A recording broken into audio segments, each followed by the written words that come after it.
Kombucha Kickstart, a beginner's guide on kombucha, the tea of immortality. Narrated by John Hawkes. Introduction.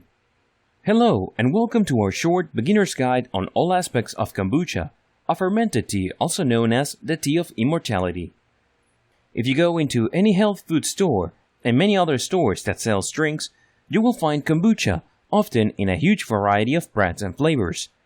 Although it's been around for thousands of years, it's only been in recent years that it's gained popularity in the United States and is being hailed as a healthy drink that has a number of benefits, which we will cover in this guide. Firstly, let's start at the beginning. What is kombucha? Kombucha is a fermented tea drink. It is naturally effervescent, much like carbonated beverages, and contains tea, water, sugar, healthy bacteria, and yeast. The healthy bacteria and yeast are what work together to ferment this beverage, which gives kombucha its many health benefits. Now, here are a few of the reasons as to why kombucha is such a popular drink. Easy to make. We'll go into more details later, but the basic brewing of kombucha involves making tea with sugar, then adding something known as Scobey, which contains the bacteria and yeast, and allowing it to set for a certain number of days to ferment. Because it's so easy to make, many people prefer making their own kombucha to buying it in stores. Variety of flavors. Because you can start with nearly any type of tea and add additional flavors after the brewing process, it means that the possibilities are endless when it comes to the flavors that kombucha can have.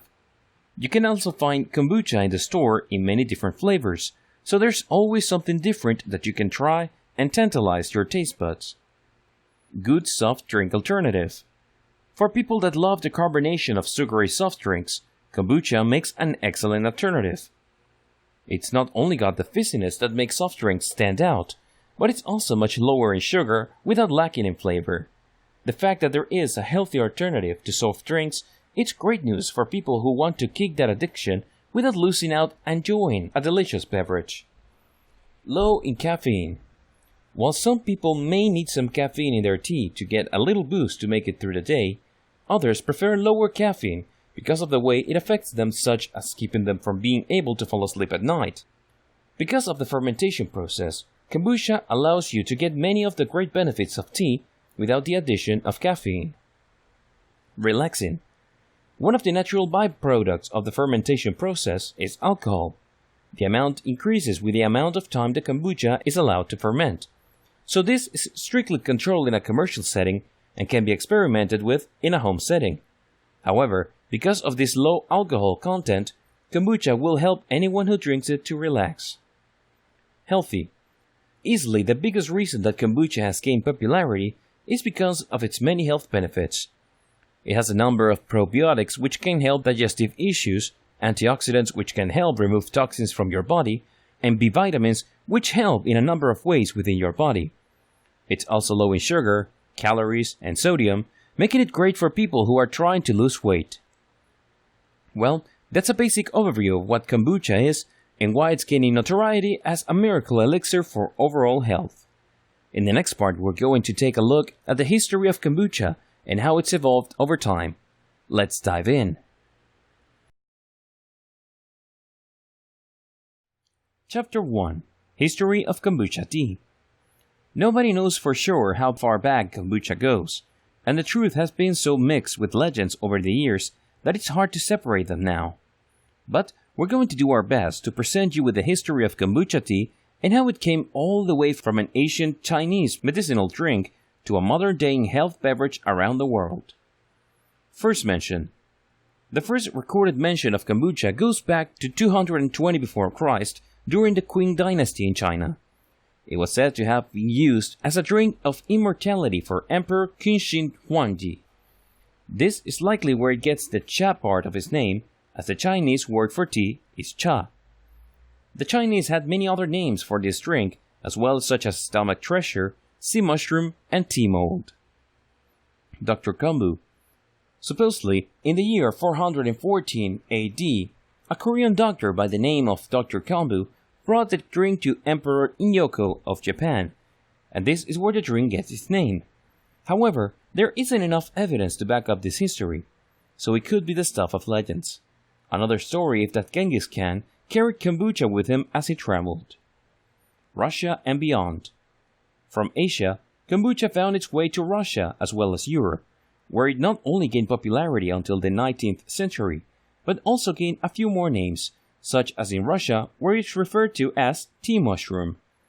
According to one account, this beverage saved the life of Alexander Solzhenitsyn, a Nobel Prize winner, while he was in exile in Siberia. World War II. Kombucha continued to be popular throughout Europe and Russia until the beginning of World War II. This was because both tea and sugar were rationed and was too hard for the beverage citizen to get their hands on enough of them to regularly make the drink. After the war, however, it began to grow again in popularity and saw a surge in the 1960s when Swiss researchers proved its health benefits. Chernobyl. In the 1980s, there was a horrific accident near Chernobyl in Russia where a nuclear plant melted down, exposing hundreds of people nearby to radiation. There was a group of people made up primarily of elderly women, however, that survived and did better than the others. It was found by the scientists and doctors that these people regularly drank kombucha. Modern popularity. Since the year 2000, kombucha has become a popular health drink throughout the Western world, with people all over Europe, the United States, and Australia enjoying its numerous health benefits. Unfortunately, as many hail this drink as a miracle cure for a number of ailments, others claim it to be dangerous. Because it is created through a natural process and cannot be patented, big companies have little interest in it, which is why there has been few studies done on kombucha to provide completely conclusive evidence one way or the other. Now that we have uncovered what kombucha is and the history of this tea, the next thing to do is explain how it's made, more specifically the Scobey, mother, which is what we will cover in the next part. Chapter 2. The Mother, Scobey. What sets kombucha apart from every other health drink out there is the process by which it's made. That process begins with something that is most commonly referred to as Scobey, but may also be called kombucha mushrooms or kombucha mothers. These mothers are responsible for the fermentation process that turns tea into kombucha. What is Scobey? Scobey stands for symbiotic culture of bacteria and yeast. During the brewing process, it can be found floating on the top of the kombucha and is removed before bottling. It is disc-shaped and has a gooey consistency and appearance that is unappealing to many people. But if you want to brew your own kombucha, then you need Scobey to do it. Let's break down the different parts of Scobey. Symbiotic. This means that there are things working together for mutual benefit. In this case, the bacteria and yeast work together to thrive in the tea and sugar environment, and then you get the biggest benefit of kombucha. Culture. This refers to the microorganisms, bacteria and yeast, that have been allowed to grow so that they can be used for a specific purpose. Bacteria. The type of bacteria that is found exclusively in kombucha and is unique to it is Gluconacetobacter kombuchae. It thrives in the airless environment and feasts on the tea and sugar, turning it into several types of acid that give kombucha its tartness. These bacteria are, of course, beneficial bacteria and shouldn't be confused with the types that cause disease. Yeast. There is another organism that isn't going to hurt you. Stegosaccharomyces kombuchaensis is the type of yeast that is unique to kombucha, and as they consume the sugar, they produce gases as a byproduct that give kombucha its signature effervescence. Bacteria and yeast found in Scobey. In addition to the ones mentioned above that are unique to kombucha, there are a number of other types of bacteria and yeast that can be found in kombucha. All of these work together to create the kombucha, as they all produce something different after consuming the tea and sugar. The exact makeup of bacteria and yeast in Scobey varies greatly depending on the region they are found in.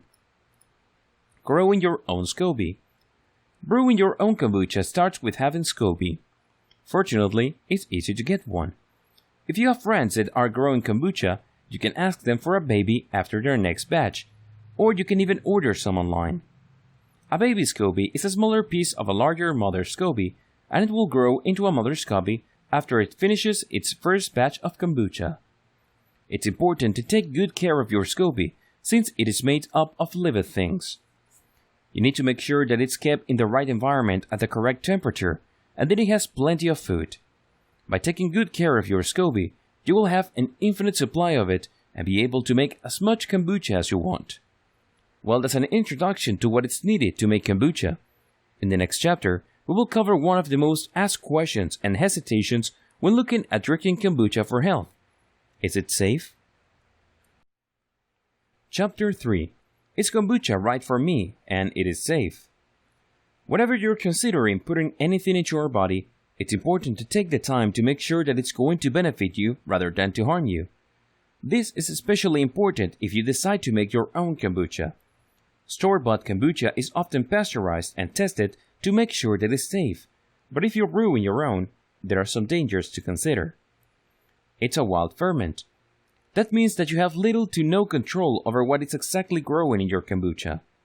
Although it's supposedly to only contain good bacteria, a surprising number of scobies on homebrewed kombucha have harmful types of bacteria and yeast growing in them, some of which we'll end up drinking, which can lead to problems. Because you probably lack the equipment to be testing your own kombucha, you have to be extremely careful about these possible contaminants. This can come from not properly sanitizing the container, touching the Scobey with unwashed hands, or from unknown environmental factors. If you're worried about keeping your kombucha safe, it might not be for you. It's a biosorbent. The Scobey that's necessary for creating a kombucha is a bioabsorbent, which means it binds to various contaminants and heavy metals. In fact, several studies have shown that Scobey can be used to clean wastewater of harmful contaminants.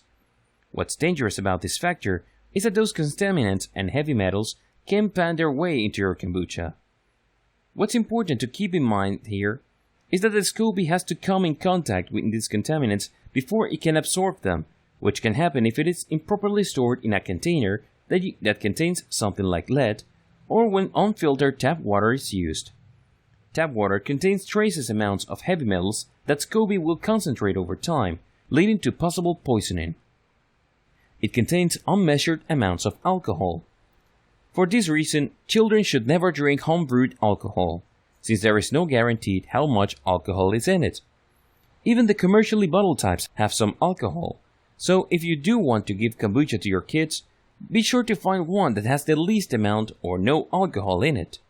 People who are sensitive to alcohol should also avoid homebrewed kombucha for this reason. It contains sugar. Although it is true that much of the sugar is eaten by the bacteria and yeast during the fermentation process, it's also true that there is still quite a bit of the sugar remaining in the drink afterwards. If you're trying to eliminate sugar from your diet, then kombucha probably isn't right for you, especially when you brew it yourself and cannot know exactly how much sugar is left after fermentation. Bottom line, when done properly, kombucha can be safely made at home and enjoyed by everyone in the family. However, when handled casually, you may face some serious consequences. Before you jump into brewing your own kombucha, make sure you're prepared to do what you can to reduce or eliminate these risks. Now that we've covered the issues that lead to kombucha not being safe to consume, in the next part, we will briefly look at some of the benefits of kombucha and whether the truth lives up to the hype. Chapter 4. Benefits of kombucha and does it live up to the hype? There are some pretty outrageous claims out there as to what kombucha can do, so it's hard to know for sure what's true and what's been highly exaggerated. We've been taking the time to find the benefits of kombucha tea that actually have some backing to them. Since these claims have actually been tested and researched, we're confident that they are true. Number 1. Probiotics. Probiotics are the good bacteria that help your body in a number of ways. They not only aid in digestion, which helps you if you have stomach issues, but they also help keep bad bacteria numbers low so that can't affect you. Probiotics and good gut health have been linked to weight loss, but what does this have to do with kombucha? As you already know, kombucha is created when bacteria and yeast work together to break down the sugars in the tea. Many of these healthy bacteria will break off from the Scobey during the fermentation process and end up in the drink itself. These live-healthy bacteria can then thrive in your digestive tract when they can provide you with a number of benefits. 2. Antioxidants. Your body builds up toxins because of everything from cellular activity to eating processed foods and smoking. These toxins damage your body at the cellular level and can cause a number of negative symptoms: fatigue, weight gain, illness, and even cancer. To remove these toxins from your body, you need antioxidants that bind to them and take them out of your body. Because kombucha is made from tea, which is rich in antioxidants, kombucha itself has a number of these compounds that can help you burn more calories, lower your cholesterol, and help you regulate your blood sugar. This is especially true of kombuchas that are made with green tea, since green tea contains more of these antioxidants than other types of tea. 3. Antibacterial. When you have high levels of bad bacteria in your digestive system, it can lead to a number of health problems, including constipation, anemia, respiratory problems, allergies, high cholesterol, vitamin deficiencies, and hormone imbalances. Many of these are caused when the gut wall is weakened, which allows bacteria and other toxins to enter the bloodstream and affect other areas of the body. However, because of the acetic acid that is present in kombucha, it is good for controlling these bad bacteria and keeping them from causing this host of problems. This acid is also found in vinegar and is produced by the good bacteria in the Scobey during the fermentation process. By regularly drinking kombucha, you can regulate the number of bad bacteria to stay healthier and feel better. Other benefits of kombucha tea. There are several other studies that have been done that indicate that kombucha tea could help with several other health problems, but these are not as well documented as the previous items on the list. These other benefits include reducing the risk of heart disease, better management of the type 2 diabetes, and prevention of some types of cancer. Well, those are some of the major benefits of kombucha that are well documented. In the next part, we will move on to different brew methods. Onward we go!